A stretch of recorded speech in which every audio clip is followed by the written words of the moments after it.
Hey there, Facebook Live viewers. I'm Channing Barker here with the National MS Society, and I'm so excited to serve as today's moderator for the National MS Society's new and exciting Pathways to a Cure Facebook Live initiative, with the focus to share the latest when it comes to MS research and what people living with MS could be doing right now to live their best lives.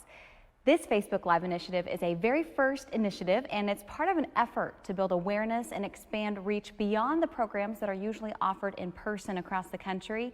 And we are going to be looking to keep everyone up to speed on the progress that's being made in research right this minute. We also want to provide you with some tangible things to consider that are going to help improve your quality of life. And of course, we will be answering some of your questions that you have live during the show. We want to give a big thank you to the viewers who submitted their questions in advance by registering for today's program. We will be addressing those questions throughout our discussion today and leaving room at the end to take additional questions. If for some reason we cannot get to your question, we will have an MS Society Navigator available in the chat for about 60 minutes after the program. Please note that we will not be providing medical advice, and we do ask that you refrain from asking questions that are medication related. Please consult with your physician about those questions, as it is a very personal decision. Well, before I dive into introducing our fabulous panelists today, I do want to share a little bit about why I am so excited to be discussing the topics today. I was diagnosed with MS in 2006. I was a junior, 16 years old in high school, and I've been living with MS for nearly 14 years now. I went on to college, created a professional career, and I'm very happily living in Northwest Arkansas, and I am so excited to be here for this program. The National MS Society and my family have been involved in many projects as far as advocacy and fundraising, and so I want to get straight on with this program. So let's introduce our panel this afternoon. Here with me today from the National MS Society is Bruce Bebo. He's the Executive Vice President of Research Programs and quite the expert. So Bruce, we're really excited to have you here today. Thank you so much. Kathy Costello is also with us today. She is the Associate Vice President of Healthcare Access. Kathy, thank you for making time for today and for sharing all of your advice. We also have Michelle Witherspoon, who is here to provide her perspective as a person living with MS. And as you and I both know, it's so important to be included in this conversation. Can't wait to hear what you have to say, Michelle. Now, several of our audience viewers have submitted questions related to what's happening in MS research and what they can hope for in the future. And we hear the word hope quite a bit in the MS community. So, Bruce, I would like to turn to you now to talk to you about your role with the National MS Society and also what you've been focusing on for MS research. And of course, our viewers want to know progress, what's being made and what progress is being made and where we are as far as what the future looks like for those of us living with MS. Great, so it's great to be here, and I know you shared my official title, but my unofficial title is Chief Science Geek. And in that role, I have the responsibility and pleasure to lead a team of other scientists that have expertise in scientific disciplines that are relevant to MS, and together, collectively, we have the responsibility to manage the Society's global research portfolio focused on stopping MS in its tracks, restoring lost function, and ending MS forever. And that's the team that I lead, and our focus, our research focus really is on that stopping, restoring, and ending MS. I want to tell you a little bit about some research progress in the realm of stopping MS. And we're in this amazing time where we have approaching 20 disease-modifying treatments for MS. And life now for a person diagnosed with MS compared to was 20 years ago is so dramatically different. And I'll give you an example. So back in the dark ages, before there were disease-modifying treatments, a person with relapsing MS could expect on average to have 1.5 or 2 relapses a year without any sort of treatment. So now some of our most effective treatments have reduced that rate to about 1 relapse every 10 years. So we've gone from 1.5 relapses or 2 relapses a year untreated to being treated with an effective treatment, and on average, a person with relapsing MS experiencing maybe 1 relapse every 10 years. I mean, that is really tremendous progress. So that's I'd say a milestone or an indication that we're on the right track, right? Yeah. Of course, I'd say another great milestone in the last few years is the approval of new treatments, disease-modifying therapies for progressive forms of MS. We have much more to do for progressive forms of disease, but we have a first disease-modifying therapy on the market for progressive forms of MS, which is also a milestone. And then it's not all about pharmaceuticals. There are emerging cell-based therapies, cell-based approaches for treating MS that are showing effectiveness in different places around the world that is gaining momentum. I think there's some promise for cell-based approaches for treating relapsing MS as well, or stopping relapsing MS.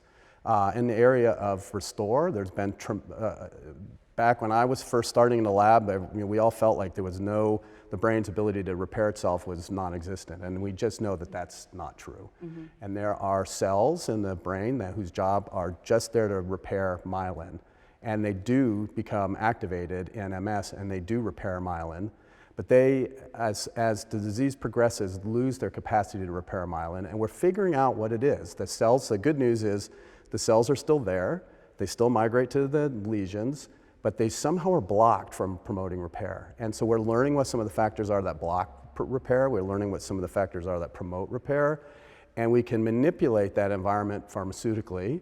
And there have been a couple of early clinical trials of agents that have shown repair promoting properties in culture and in animal models that have actually shown repair promoting capacities in humans with MS. And so there's still more to do. We're really I'd say in the beginning of that, but it's real hopeful that we have shown clinically that we've repaired myelin in human beings. And the other side of the restore is, again, it's not all about pharmaceuticals. There are also emerging stem cell-based approaches for promoting repair. Mm-hmm. And then I'd also say the other sort of angle on restoration is rehabilitation. So the brain does have an ability to, it's called plasticity. It has an ability to accommodate damages, to rewire and move pathways around where the damage has happened. And that can be facilitated through rehabilitation techniques. Okay. So that area of rehabilitation is a very active area of research. Technologies getting added to rehabilitation. They're using robots. They're using, it sounds a little crazy, but they're using this transcranial magnetic stimulation that's helping to encourage the brain to rewire and accommodate for some of the damage that's caused by MS is another way to restore. And then I do think a combination, and what we're going to see in the future is a combination of a stop strategy, whether it's pharmaceutical or cell-based, and combined with a repair strategy together, where you'll be able to stop MS in its tracks and start restoring some of the lost function, both through pharmaceuticals and through rehabilitation. And then finally, I'm been particularly excited the last few years about what's happening in MS prevention. So wouldn't it be great if we could prevent MS from happening in the first place, right? I think everyone on this panel would be very excited about that. And so we're learning what some of the triggers and risk factors are for MS. So we know, for example, low vitamin D is a risk factor for MS. We know that smoking, so don't smoke, is a risk factor for MS. We know that obesity is a risk factor, and so is exposure to Epstein-Barr virus. And we're learning about how those environmental factors interact with genetics, and we're also what's really cool is we're able to start identifying people that are at really high risk for developing MS but haven't quite gotten it yet. So through a combination maybe of genetics and understanding a person's environmental exposures, and I think we're getting close to maybe some imaging, MRI imaging, or even blood biomarkers that could help create sort of a formula where we'd be able to understand what a person's risk for developing MS and perhaps start treating someone even before they develop clinical symptoms and stopping it before it gets started. And so I think that's the direction the field is heading. I'm really excited about that.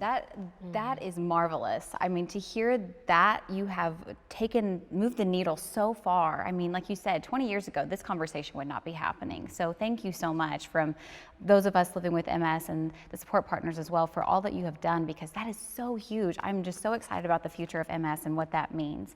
We really appreciate you being here today. Well, I'm thrilled to see that we are having people engaging with us today. Thank you for those of us who have just joined us. My name again is Channing Barker, and I'm moderating the discussion today with Bruce Bebo, who you just heard from, Kathy Costello, both with the National MS Society, and Michelle Witherspoon, who is living with MS. So we are talking about the latest progress in MS research and a lot of hope in that, and about how research has informed some tangible things to consider that, of course, can improve your quality of life. So we really want you guys to stay in tune today because we have so much going on when it comes to MS research.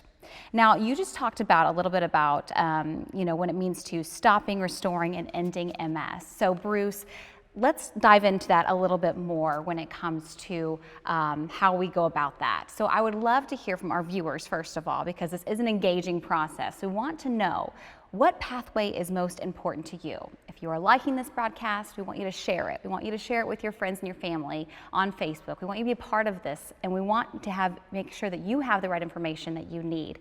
So, Michelle, hearing that from Bruce, I'm curious to hear your perspective of someone living with MS. Tell us about what excites you when you hear that, when you hear those words from Bruce about stopping, ending, restoring, and even preventing a diagnosis of MS. So tell us what excites you in that. Well, the first thing is the closer you guys get to a cure, that's my number one. So that's what excites me the most. But I also love to hear about the restore part of it. When you have an exacerbation or something happens with you and you don't know if you're ever going to get those abilities back, I think that's the scariest thing with someone living with MS. Even as I'm taking the protocol and taking the medications, you still have the opportunity that something may happen. And then for me, that's been my eyesight, where I've lost my eyesight on multiple occasions.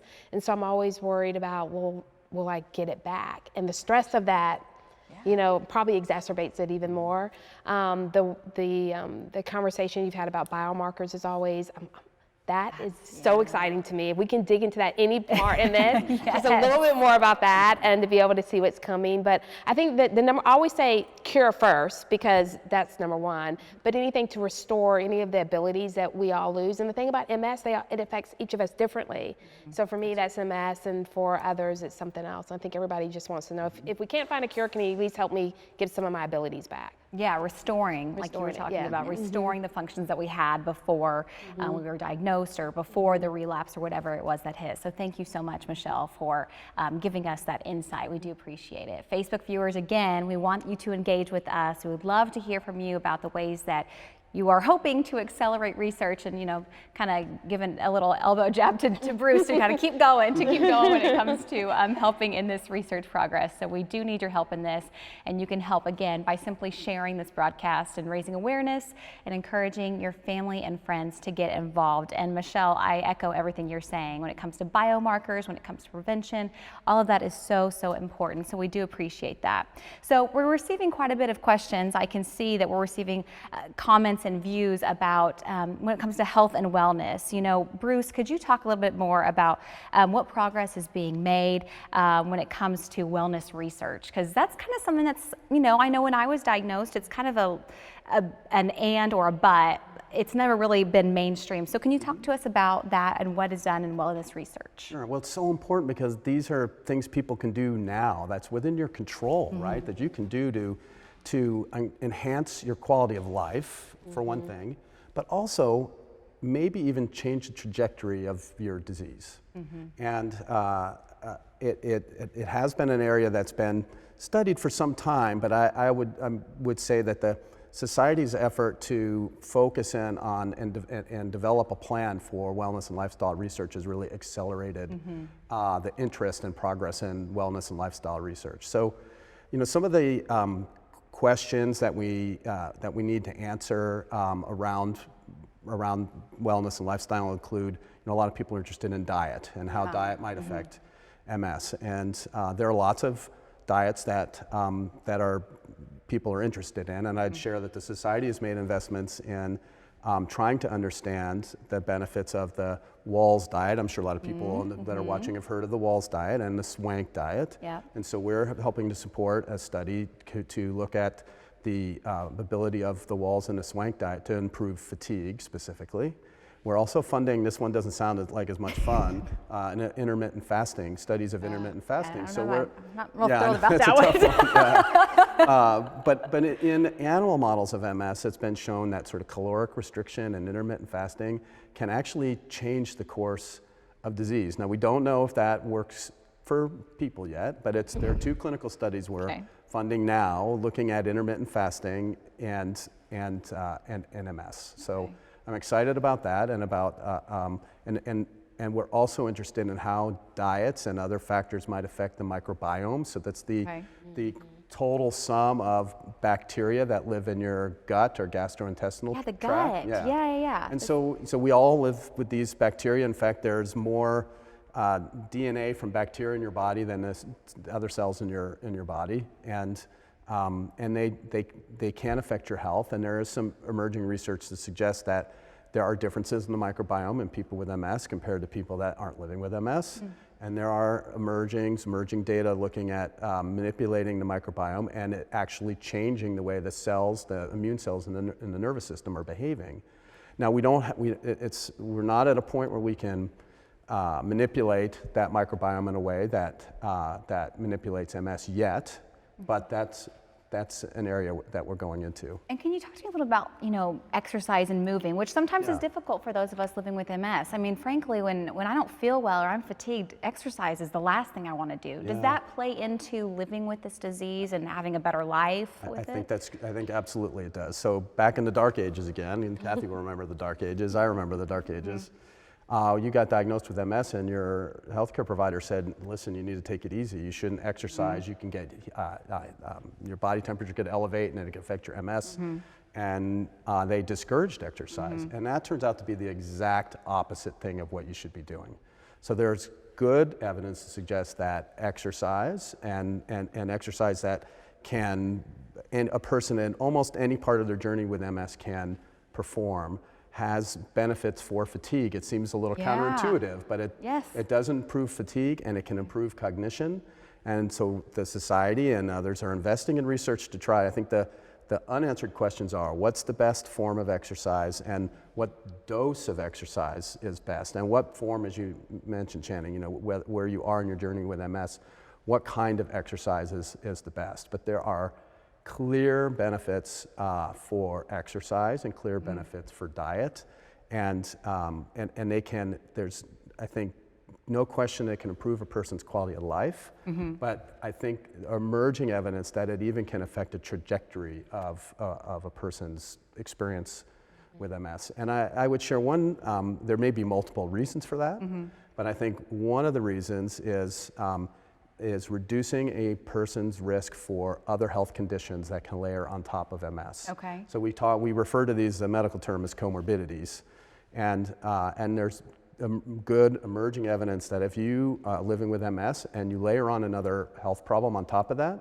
like type 2 diabetes or cardiovascular disease, that exacerbates progression, accelerates progression. Okay. And people with MS are at higher risk for cardiovascular disease, for type 2 diabetes, for high blood pressure. Okay. And so I think and I know Kathy's going to dig into this a little bit more later, but part of, I think, the benefit of a healthy diet and exercise and just healthy lifestyle is reducing a person's risk for comorbidities that clearly make you feel better, and I think could change the trajectory of a person's disease. Well, I think that when you talk about these studies that the MS Society is investing in are real tangible efforts, and so I'm really excited to hear about that because, as we've seen the age of MS when it comes to being in the dark ages and being diagnosed now, it looks very different. And so to see health and wellness be integrated into the process of living with this disease, it's very hopeful for me. I know for Michelle, you've probably seen quite a bit of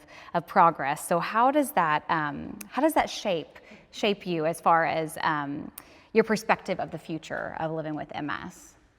It's interesting because when I was first diagnosed, you know, I think it was just like take your medication, take it regularly, and no matter what doctor you go to, they say eat well and exercise. Exercise and diet. Yeah, exercise and diet, exercise and diet. But what does it really mean with someone that has MS? And then I think you have to find what works for you. So the one thing I've found, and we talked about this a lot, is like what works for me may not work for you, Channing, or someone else that has MS.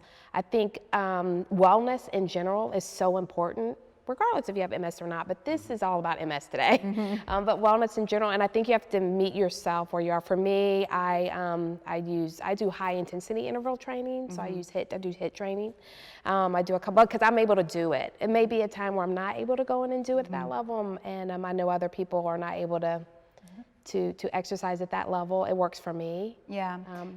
But it could be just riding a stationary bike. Yeah, you have to do what works for right. you. I really like Yeah. that. I'm going to take that home. Do what works for you where you are. And when Bruce is talking about these research studies, how have you kind of seen that evolve as far as the progress research-wise, shaping your perspective of MS? Yeah, I think it is so important. So I personally am very involved in any research study I can sign up for. And I know that I have the ability to do that in a work environment that's pretty flexible, but I think we have to show up.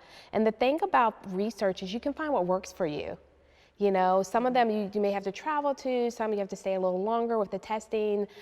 There's one that's happening now where it's more you take photographs of your daily life and you send it in. So I think we have to show up. If we don't show up for the research, I know Bruce and Kathy would say this as well, like show up so we can use the feedback from it, especially culturally. I think there needs to be more people of color that show up and participate in the research so that we can see what works for our particular body types, you know.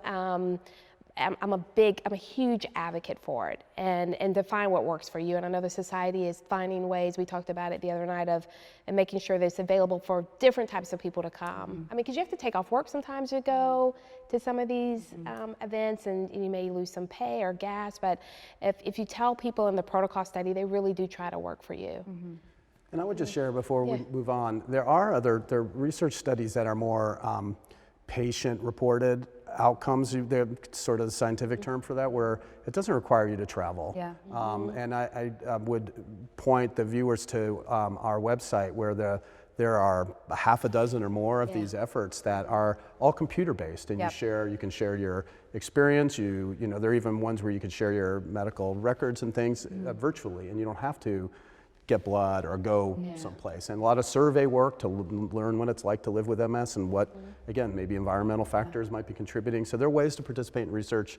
Clinical trials are terrific, and it works for some people, but there are other ways that people can participate. Yeah, so important. Well, thank you for sharing that, because I know that that's something that's very important to you and the MS community as a whole, and we really just want this to accelerate. We want this to be, can we get this, we want this to be done, and we want to, we don't want to have anybody else have, the diagnosis of MS. So real quick, I do want to give a shout out to Patty and Jennifer. We're getting questions and feedback right now live on this feed, so thank you guys very much for engaging with us. Kimberly, Jay, and Sherry. We're getting some questions about secondary progressive MS and HSCT. So we're gonna get to those in a little bit. But when we talk about ending, restoring, stopping MS, what can we do to accelerate this whole process? Bruce, I'm gonna get this to you. And Kathy, we're gonna get to you in a second. But this is a great conversation we're having. So Bruce, what can we do to accelerate this, to move this a little bit quicker? Sure. So I think one of the things that is happening now is the increased awareness that our prevalence estimate of MS has brought to the condition. So just in the last few months, we published an updated estimate of the prevalence, or the number of people in the United States living with MS, and it's almost 1 million people. It's more than twice as many people as we initially thought had MS. And I want to go into detail about why that is. I just share, I think the major reason is we just got better at counting and got more sophisticated at counting the number of people. It's a difficult thing to do, to measure prevalence in the United States when people are coming in and out of different healthcare systems, and we don't have a government surveillance system for neurologic diseases, although we're working on that.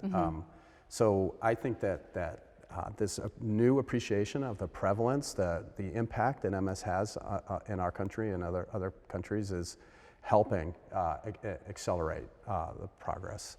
I think we can accelerate progress by collaborating and coordinating our research investments with other research funders. So a tremendous example of that is the work we've been doing with the International Progressive MS Alliance. So we recognized, gosh, 5 or 6 years ago now, all this tremendous, terrific development for relapsing MS, and despite a lot of investment and a lot of work, not as much progress for progressive MS, and we decided we really need to approach this problem differently and creatively. So we're working with all the major MS societies around the globe, over 20 different MS organizations, to coordinate our research approach on very specific questions with a very specific charge to develop new treatments for progressive MS. So collaborating with other organizations, with other funders, coordinating our investments to make sure that they're leveraging our work, I think is another way that we can accelerate progress, and coordinating also with generally our research portfolio and approach with other funders, including the National Institutes of Health and the Department of Defense and Patient-Centered Outcomes Research Institute. These are major funders of MS research that we work closely with to work together and coordinate and leverage our research investments so that we have the maximum impact and we're going as fast as we possibly can. And then I would just add to what Michelle said. I think people's willingness and interest in participating in clinical trials. There's the faster we can enroll those clinical trials, the faster we get an answer, whether it's positive or negative. We learn from when you do a trial in a controlled and rigorous and disciplined way, you learn something from every trial. And then I would share in relapsing MS, the trials are not placebo-controlled anymore, right? We have 17 disease-modifying treatments. It's unethical to withhold treatment from somebody. So all of those clinical trials now are comparing to another treatment. A little different story for progressive MS. There are not as many options for progressive MS, but I would just share that's another way individual person can help accelerate progress. Okay, thank you. There's so much hope in these words that you're speaking to today, so thank you, Bruce, really appreciate that. And talking about those research, the trials, that's something that people can do. Like, Michelle is a perfect example. You've done this. You have kind of shared with us a little bit about your experience in those trials. So can you talk a little bit more? I think I don't know if you got a chance to speak as much about your efforts in that arena, and then kind of too, like, have there been barriers you feel like? You talked about, whether you can't take off work or it's too much money to go to these trials. So what has that been like for you? All my experiences have been great. So let me start by just saying that. I think you develop a relationship with, what are they called, Kathy, the people that run the protocol? The trial coordinators. The trial coordinators, right? So you develop these relationships with me with the trial coordinators, and you just share what works and what doesn't work for you. For me, the trials have been long. I've been in over, I think, a 2-year trial at one point, and so you go often, so you build a relationship, and there is a lot of testing. To me, I'm very competitive, so to me it was fun. Kathy was like, that's not the way it's supposed to work, right? So I was competitive going in there. I was like, well, what did I do last time? I want to do better than that. And they would always say, no, just, do your best. Yeah, do what you can do, do your best. But for me, I always felt like I was doing my part. Like, what part can I do? I'm not a scientist, I'm not a doctor, but what can I do to help to find a cure for this disease? And if it meant showing up and spending 2 hours of testing there, for me, that's what I wanted to do. Then I've been part of other studies where I just filled out information, like what you said, Bruce. I didn't even think about it then, but yeah, so they sent a packet of information, I filled it out, I sent it back. There's multiple people in my family that have MS. I think we'll get to that later. So that's really important to me too. Was it genetic? Do more people have it that are, African American or not? And so I just think showing up. There's some of the barriers I do think is, travel, getting there, especially taking off work and having to participate there. And then there's another barrier, I think, a barrier around safety and trust. And Kathy and I talked about this yesterday. I know for people of color, you have the whole, what was it? Tuskegee. Tuskegee. Yeah. And so I think it's just making sure that you show up and have those conversations with the trial coordinators. I haven't met one yet that's not willing to talk to you and tell you everything. And actually, when I was in my study, I actually got sick. I had a relapse, and they immediately pulled me out. We immediately had conversations. They changed my medications, and never any point did I feel like I was at risk, ever. Okay. Good.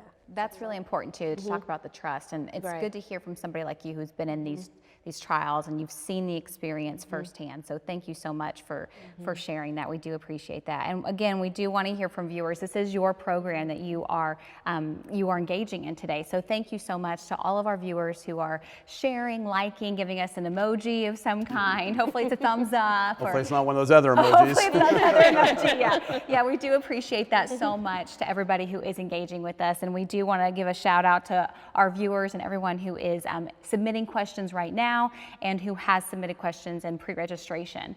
That means so much. So for those of you who've just joined us, again, we do want to just give a little brief update. My name is Channing Barker, and I'm moderating the discussion today with some fabulous experts, Bruce Bebo and Kathy Costello, who are both with the National MS Society, and of course, Michelle Witherspoon, who lives with MS. And we are talking about the latest progress in MS research and covering lots of ground. I feel like we've covered a lot of ground so far as how research has informed some tangible things to consider when it comes to your quality of life. And I think really taking power. That's what I'm getting today, is that you can take power right now of your MS, whether it be health and wellness, choosing a disease-modifying treatment, or getting yourself involved in a clinical trial. So we do really appreciate that.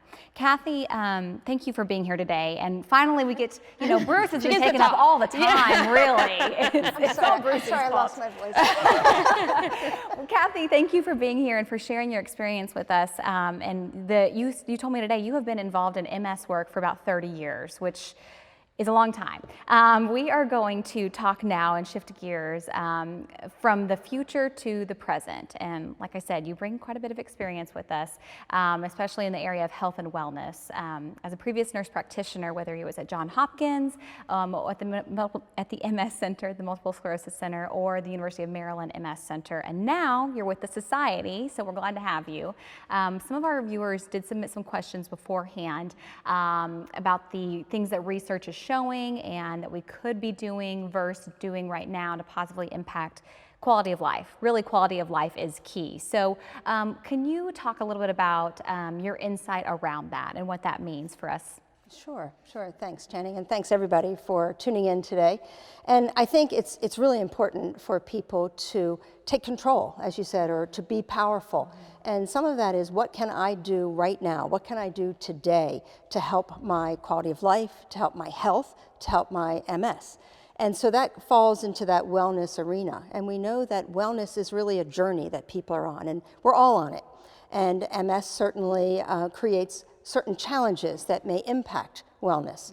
Wellness is multidimensional, right? So it involves your physical health, it involves your emotional health, your relationships, work, home, your purpose in life. There's a myriad of dimensions that are all integrated into creating your wellness and your wellness journey. And sometimes things can get a little bit out of balance. And when someone's diagnosed with MS, at least when I was in practice, in the top 5 questions, first 5 questions, one was about diet. What diet should I be on? What food should I avoid? What food should I eat? And then exercise. What should I exercise? Is it safe? And if I can, what kind of exercise? So let me talk just a little bit about them. Please do. So Bruce had mentioned comorbidities, and it's been learned that these vascular comorbidities, things like high blood pressure and heart disease and diabetes, they are pretty serious, and when they occur at the same time as MS, it can make MS worse, and it can accelerate that progression of illness. And so while there's not a diet that's called the MS diet, there's a heart-healthy diet. And this intertwining, this interplay between these vascular conditions and MS is really important to attend to, and it's an important thing to attend to your health. So what does that mean, heart-healthy? So reducing saturated fats, those kinds of fats that come from animals, animal fat, so red meat kinds of things. And maybe increasing the good fats, those that are more heart healthy, things like eating things like avocados, for instance, or using oils such as olive oil. These are really beneficial things. Increasing fresh fruits and vegetables. Fresh fruits and vegetables are nutrient dense, meaning they're loaded with vitamins and minerals, and they should be included in everyone's diet. Reducing or even eliminating refined sugar and processed foods. There's really not nutritional value in refined sugar. But they taste just- so It tastes so good. good, Kathy. Oh. I had someone say to me, but that's so draconian. And it's hard. I mean, we've grown up thinking that this is part of who we are, right? I mean, food is an important aspect of our lives. Societal, too. It's Exactly. cultural. But when you have a diet that's high in those things, you're more likely to have MS fatigue. It's really going to increase that fatigue level. It also can lead to obesity, which can lead to diabetes. So there are some bad things that can happen here. So I think these are just some tips on what kinds of food people can eat. People often ask me about specific diets. Should I be on a paleo diet, modified paleo, gluten-free, dairy-free? There's just lots and lots of diets that people hear about. Because we want you to tell us something we can eat that makes it go away. Yeah. I would like to be able to do that, but I think that there are things to do to make it better. For Yeah. instance, when people do those things, reducing their fats, when they increase fruits and vegetables, when they reduce processed foods, their fatigue level's better. There's actually been studies that have shown an improvement in quality of life for people with MS who are using these types of diets. And there's even inkling that these diets, particularly that low fat and the fruits and vegetables, that they are operating in pathways that are less inflammatory. Now, making the connection from diet to the inflammation in MS is tough. But there are researchers looking at that to see not only can we help your fatigue, but can we actually impact the MS disease process. And then there's the whole issue of supplements, right? Many people are taking supplements or are wondering about supplements. So just mentioning 3, vitamin D. Bruce mentioned it's a risk factor for the development of MS. There's also been a number of studies that low vitamin D in people with MS may contribute to more relapses or more progression of disease. How much vitamin D someone should take is still up to question, and there's a number of studies going on looking at that. So it's probably not a good idea to just rush off and take large quantities of anything, but to talk to your healthcare provider and have your vitamin D levels checked and then match the supplement to what your needs are. There's been looks at biotin, and many people have probably heard about the studies going on That's about a big one in biotin. support groups, too. Absolutely. So there is a study, it's in phase 3 now, looking at a very, very high dose, a pharmaceutical grade biotin. So not something you're going to buy at your local drugstore. But using this, researchers found in earlier trials that people improved who were taking the high dose of biotin. And the people who weren't taking it didn't have any improvement.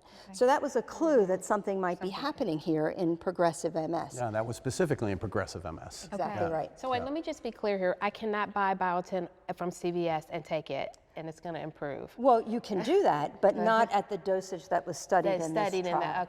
And when you take biotin, it's important to note that it can alter certain lab tests, right? And so that you're having tests done for lots of different reasons, for different health conditions, and it can really impact those results.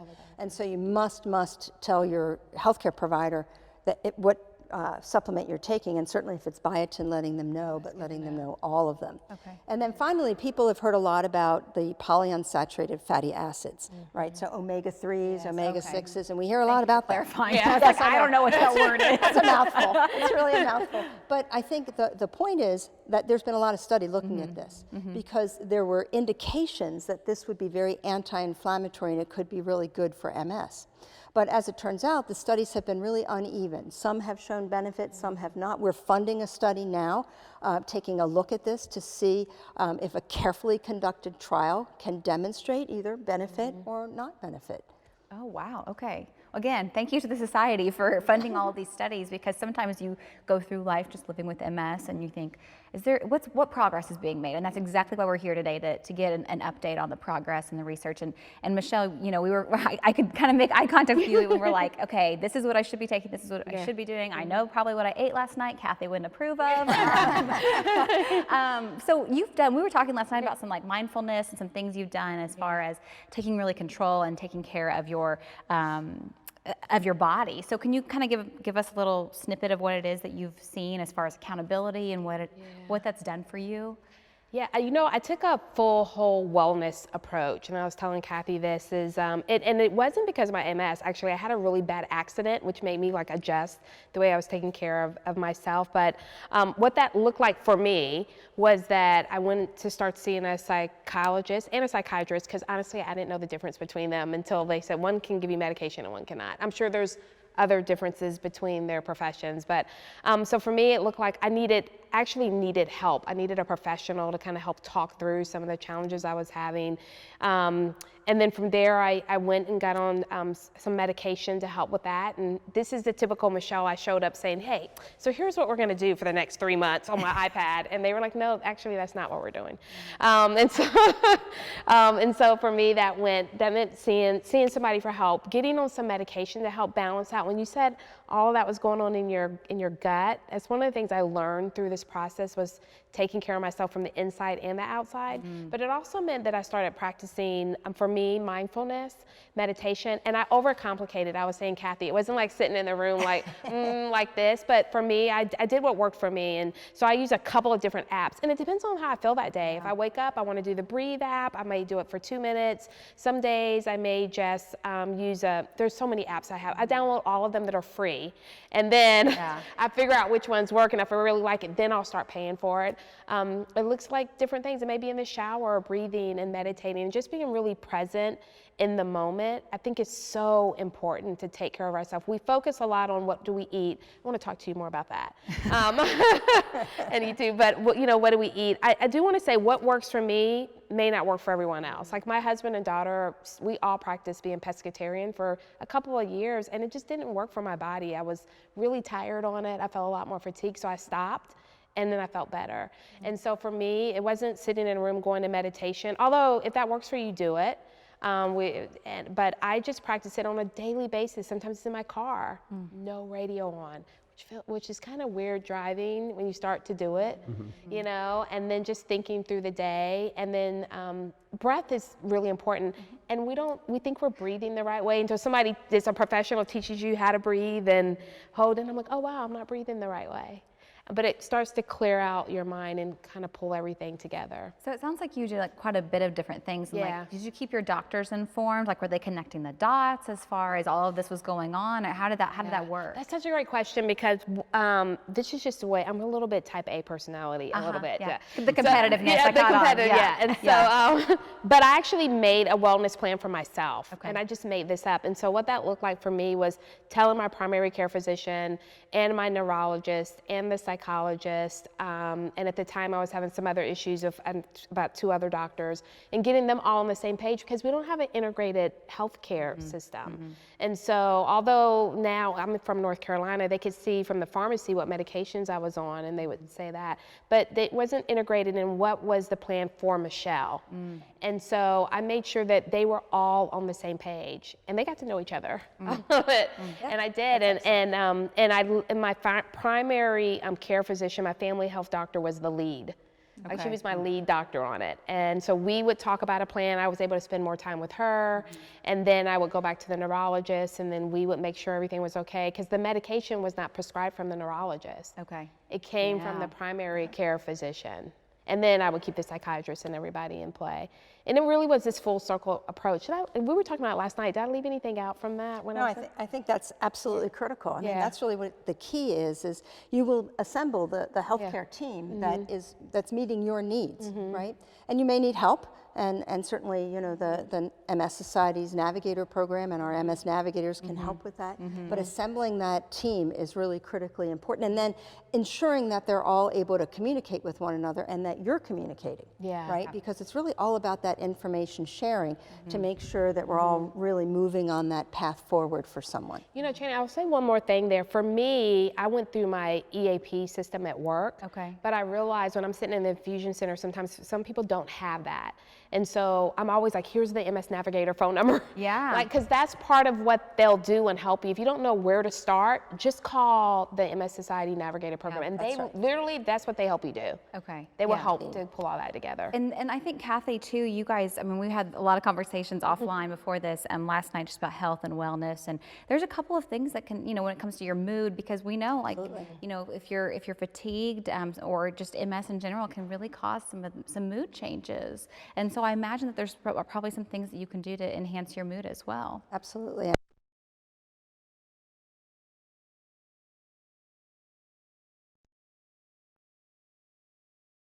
Basically, what we're trying to do here is help people build resilience, right? Resilience is that ability to bounce back and to thrive despite going through really challenging circumstances or illnesses or something like MS that has ups and downs. And so part of that is about your mood. And when people notice that they're feeling sad more days than they're not feeling sad, or they're not participating in the things that they usually participate in, they're having trouble with sleep, their eating habits have changed, they may feel hopeless. This is a time to let someone know. It's critically important.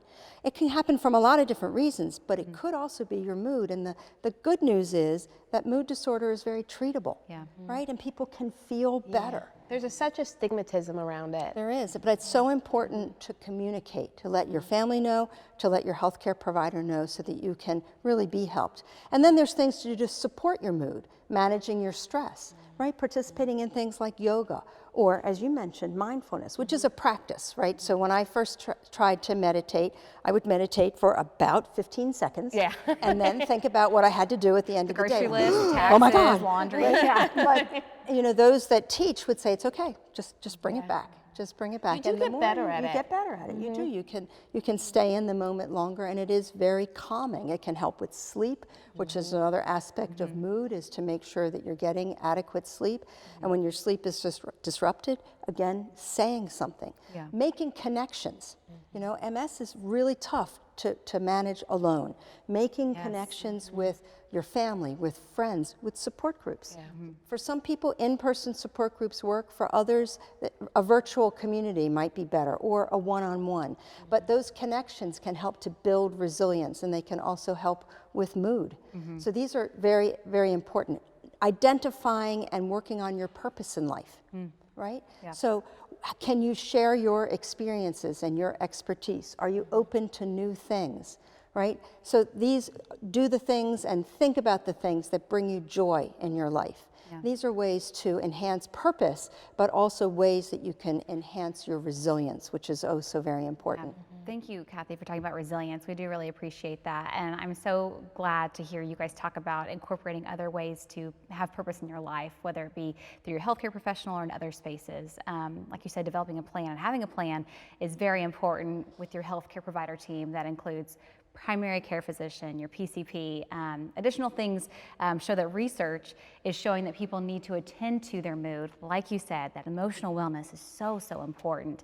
Have fun with it too, I think. That's very important. You gotta have fun with it. You gotta incorporate it into your life. So don't do MS alone. MS is already a very lonely disease. It really is. And I think that folks who are watching this can probably relate to that. I mean, Michelle and I have talked about this before. Like, MS can be pretty lonely at times, especially when you're fatigued and you're going through these weird spaces. So in addition to your healthcare provider team, we want you to look for ways to get involved, whether that be connecting with others that are living with MS through a support group. But if that's not for you, you can also join a walk team, yoga group, or engage online too, because that's actually been really helpful for, I think, a lot of us. So, when it comes to starting your involvement or figuring out where your spot is, you're also kind of trying to understand what your diagnosis is, right? And Michelle, we were sharing diagnostic stories the other day. So why don't you tell folks at home about what it was like for you? Once you're diagnosed and you kind of have to figure out, where am I, what do I do, how can I empower myself?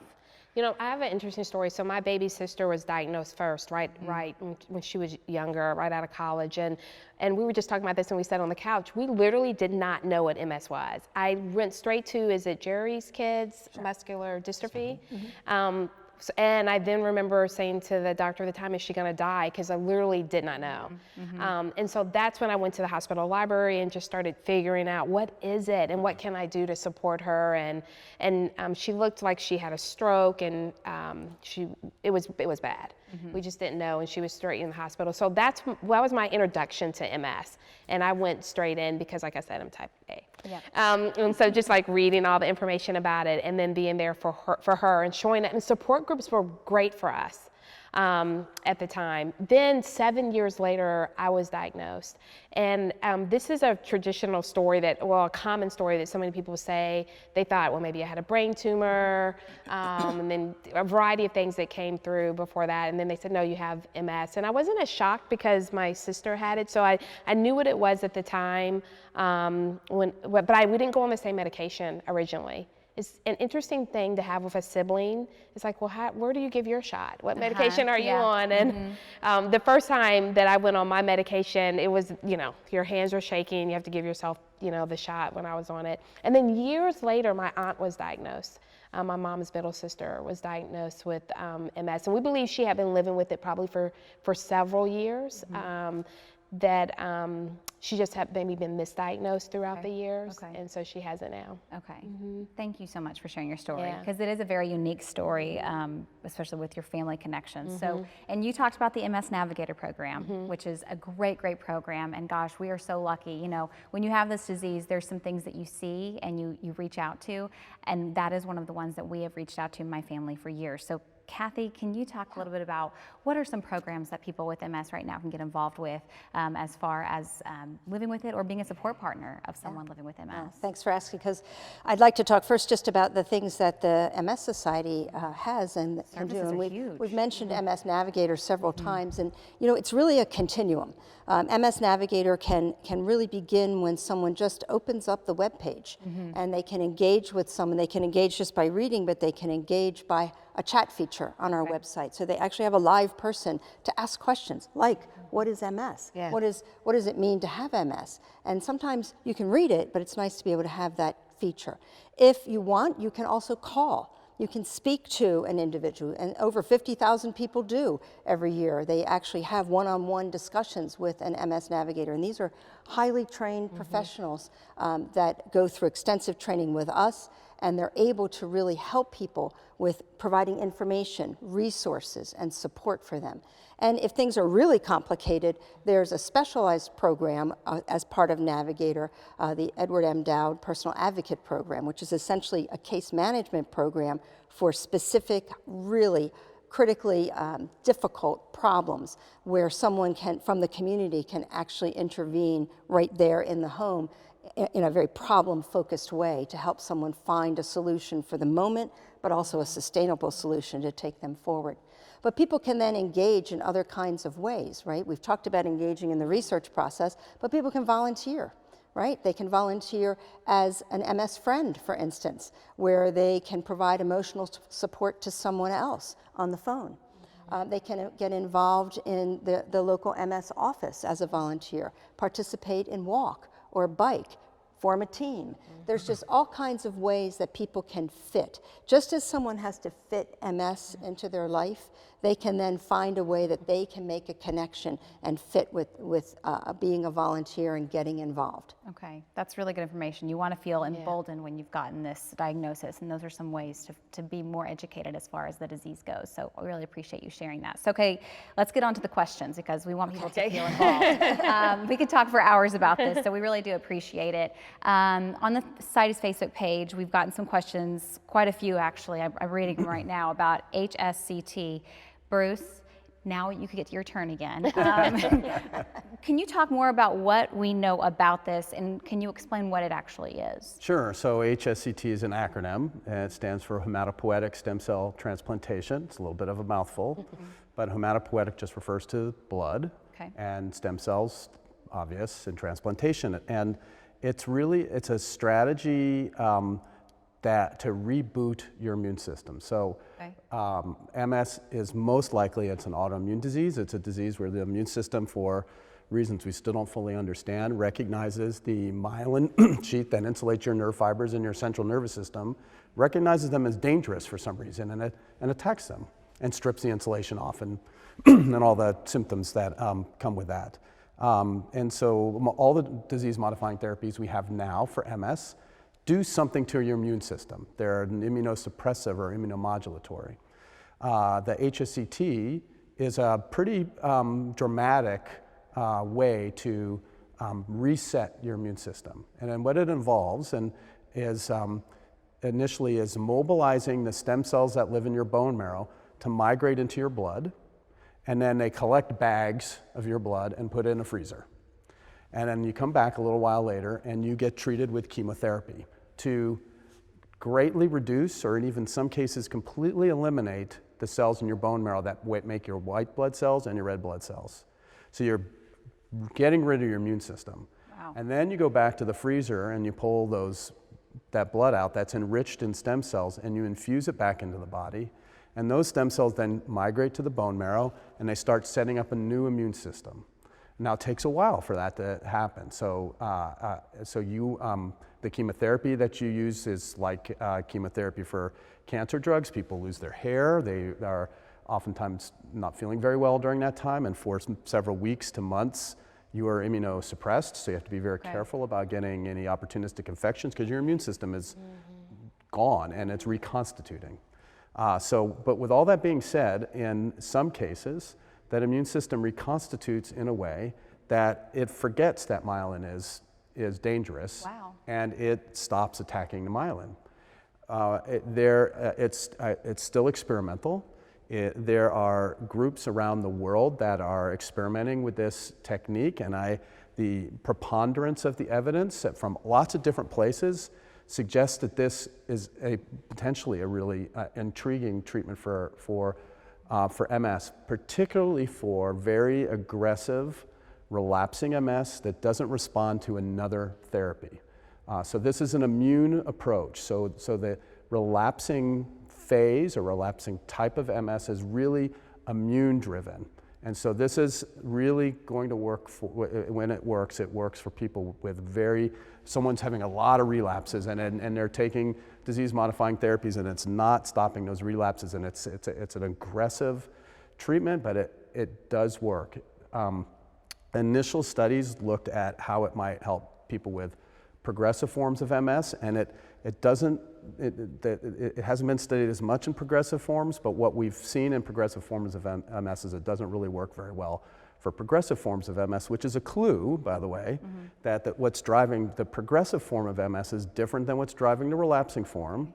And it's also, remember, the disease-modifying therapies for relapsing MS don't work very well in progressive MS. These are all clues that form of MS is different, and it's more driven by what I sort of refer to as a neurodegenerative program, where the myelin's been taken off the nerve fibers, it's exposed to the environment, they start getting damaged, and it starts setting in place a program of neurodegeneration or damage to the nervous system that's not as inflammatory anymore as the relapsing phase of the disease, and doesn't really respond to anti-inflammatory treatments very well. I don't know, Kathy, if you have any additions to that. I think that this is an exciting area of research, to be sure.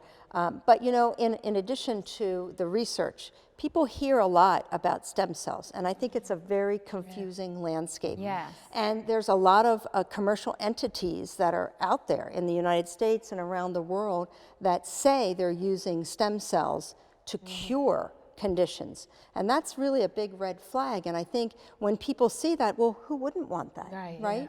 But they're not basing it in sound research, and there's concerns there. So that if someone has interest in that they really need to investigate and ask a lot of questions and really be sure, because there are people out there that are not doing this for the right reasons, right? And so there are dangers out there, and yet there's also good science.